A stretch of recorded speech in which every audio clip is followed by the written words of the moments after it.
So your Judy Neutron's having issues with its drive. Let's fix it. It's really easy. We just got to pull a few things off the top here. What you're going to start with is the normal battery pack that you're going to use to charge the batteries every match. Let's pull that off. Meanwhile, let's take out these 3 screws on either side.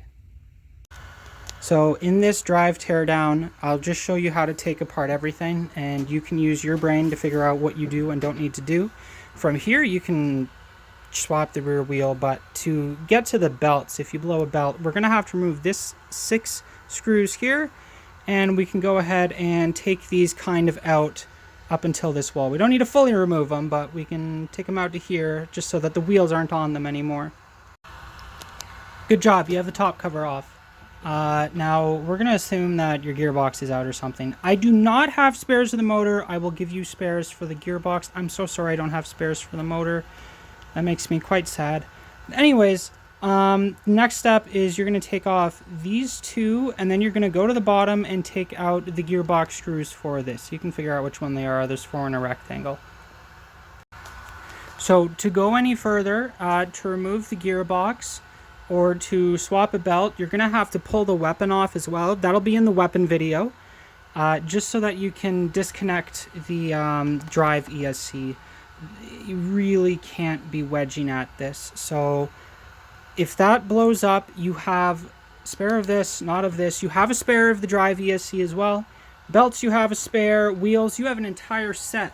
If it was me personally, I would be running the blacks on day 1 and I'd be running the purples on day 2, but y'all run it however you want, as long as you're repairing this thing right and giving it care. And yeah, but basically, yeah, that's how you get it to the point where you can pull the wheels and change the wheels out, and from there, weapon off, kind of figure out the rest.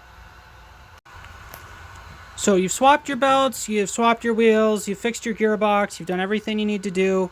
Here's what you need to do next. To get these axles started, you gotta kind of hammer them to get them started into the wall, and then you're gonna tighten them down. You cannot over tighten these. You really gotta kind of go by hand once they're in the wall and make sure that there's not too much resistance. I'll show you what that looks like.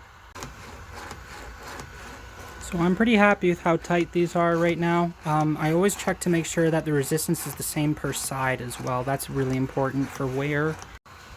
Of particular note, the front left loves to bind, so it really is kept out more, and the front right the same.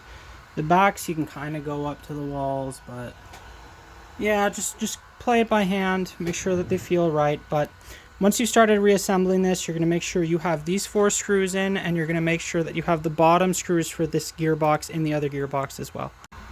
Now that you've got your bottom gearbox screws in and your bearing block screws in, it's as simple as just putting on all of the top armor again. Start with the stuff here. Make sure that the top is facing up, and then the other stuff just slots right in above that, no problems.